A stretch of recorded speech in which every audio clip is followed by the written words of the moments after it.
Hello friends, मैं हरिनारायण साहू गुरु IAS online class के इस प्लेटफॉर्म पर आप सभी का स्वागत करता हूं। और आज के वीडियो में हम पढ़ने वाले हैं भारत के उपराष्ट्रपति के बारे में। राष्ट्रपति का पोर्शन हमने इससे पहले ही पढ़ लिया। अब राष्ट्रपति के बारे में जितना एग्जाम्स में पूछा जाता है, जितनी जानकारी हमें होनी चाहिए, उसके बारे में डिस्कस करते हैं। तो चलिए, कुछ आर्टिकल्स हमें इसके बारे में याद रखना है जिसमें उपराष्ट्रपति का प्रावधान किया गया है। तो वो आर्टिकल है आर्टिकल नंबर 63, 64, 65 और एक आर्टिकल यहाँ आएगा शपथ का, आर्टिकल नंबर 69 है। ये आर्टिकल नंबर 69 है, शपथ जिसमें दी गई है ये। तो एक एक करके समझ लेते हैं। आर्टिकल 63 में दिया गया है भारत का एक उपराष्ट्रपति होगा, भारत का एक उपराष्ट्रपति होगा। और उसके 64 में जस्ट दिया गया है उपराष्ट्रपति राज्यसभा का पदेन सभापति होगा, राज्यसभा का पदेन सभापति होगा उपराष्ट्रपति। अगर आपसे कोई ये क्वेश्चन करे कि उपराष्ट्रपति का कार्य क्या है, तो उसका आंसर होगा राज्यसभा का सभापति बनना, अर्थात राज्यसभा की अध्यक्षता करना, या राज्यसभा का सभापति का ही कार्य उपराष्ट्रपति का कार्य कहलाता है। यह आर्टिकल नंबर 64 में लिखा है। कहीं कहीं आपने देखा होगा, लिखा होगा कि पदेन सभापति। पदेन का अर्थ क्या होता है? कोई और पद किसी और पद के लिए कार्यरत रहेगा। जैसे मान के चलो एक छोटा एग्जाम्पल लें, जैसे कलेक्टर जो होते हैं वो कई समितियों के अध्यक्षता करते हैं, तो कलेक्टर का पद उन समितियों के लिए पदेन अध्यक्ष का होता है।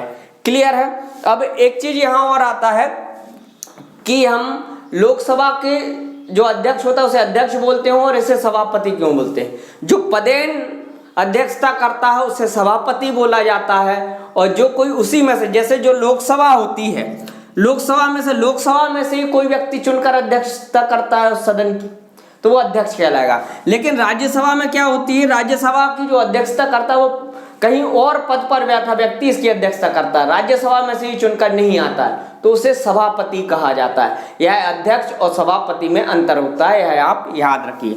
आगे हम देखते हैं अगला आर्टिकल नंबर 65। जब उपराष्ट्रपति का पद किसी कारणवश रिक्त हो जाए तब उपराष्ट्रपति राष्ट्रपति बन जाता है। और कैसा? कार्यवाहक राष्ट्रपति बन जाता है। अब किस कारणवश खाली हो सकता है? या तो राष्ट्रपति की मृत्यु हो जाए, या वह अचानक त्यागपत्र दे दे, या वह राष्ट्रपति का कार्य करने में समर्थ ना हो, इस प्रकार से उसका पद खाली हो सकता है। तो ऐसे समय उसे राष्ट्रपति के वेतन और शक्तियां भी उसे उपराष्ट्रपति को राष्ट्रपति की प्राप्त होंगी। कब?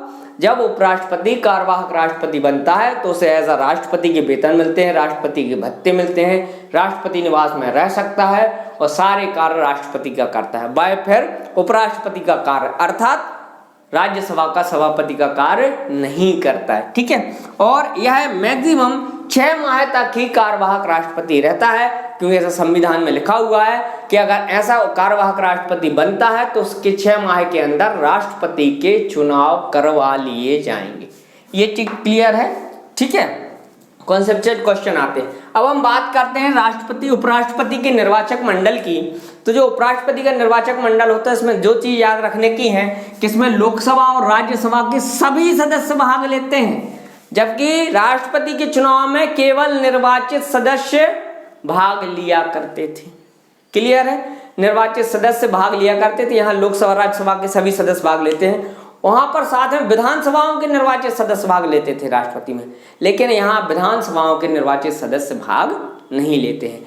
अगर मैं बात करूं राष्ट्रपति उपराष्ट्रपति के चुनाव में, जैसे राष्ट्रपति प्रस्तावक और अनुमोदक लगते हैं, इसमें भी लगते हैं, लेकिन उसकी सदस्य संख्या कम हो जाती है। 25 सदस्य प्रस्तावक होने चाहिए और 25 सदस्य उसका अनुमोदन कर दें कि हाँ इनको उपराष्ट्रपति बनाया जाए। क्लियर है? अब इसके बाद राष्ट्रपति उपराष्ट्रपति का कार्यकाल 5 वर्ष का होता है। शपथ किसके द्वारा लेते हैं? या राष्ट्रपति उन्हें शपथ दिलाता है, या शपथ आर्टिकल नंबर 69 में दी गई है। आर्टिकल नंबर 69 में, ये भी आर्टिकल याद रखना, वेतन वर्तमान में 4 लाख है, अगर पद से रिटायर हो जाते हैं तो उसे 2 लाख रुपए का पेंशन भी मिलती है। अब बात करें उपराष्ट्रपति की पद मुक्ति। वहां पर हमने राष्ट्रपति की पद मुक्ति के बारे में चर्चा की थी, तो महाभियोग की प्रक्रिया हुई थी। यहाँ महाभियोग की प्रक्रिया की आवश्यकता नहीं होती उपराष्ट्रपति को हटाने के लिए, वहां पे एक संसद में सदन में ही चलती है प्रक्रिया। और एक क्वेश्चन कई बार बना है कि उपराष्ट्रपति को पद की हटाने की प्रक्रिया शुरू कहां से होती है। राष्ट्रपति में किसी भी सदन से हो सकती थी, यहाँ पर केवल राज्यसभा से ऐसी प्रक्रिया राज्यसभा से ही शुरू होगी। क्यों होगी? क्योंकि वह राज्यसभा की अध्यक्षता करता है और उसके 14 दिन पूर्व सदन को मतलब राज्यसभा को सूचना देनी पड़ेगी। फिर 14 दिन पूर्व जब सूचना दे देंगे लिखित में, उसके बाद वहां पे प्रक्रिया शुरू होगी। राज्यसभा से अगर वो पास हो जाता है बहुमत, उसके बाद लोकसभा भी उसको साधारण बहुमत से संतुष्टि दे देता है, तो उपराष्ट्रपति अपने पद पर नहीं रहेगा। क्लियर है ये चीज? ये हो गया। और यहाँ पर मैंने जो निर्वाचक मंडल लिखा है, साथ में यहाँ मैं योग्यताएं आपको बता दूं, तो योग्यताएं आप लोग इतना नोट डाउन कर लीजिए। योग्यताओं की मैं अगर बात करूं कि उपराष्ट्रपति जब पद पर क्या क्या योग्य होना है, सबसे पहले वही आयु कितनी हो, 35 वर्ष, वह भारत का नागरिक हो।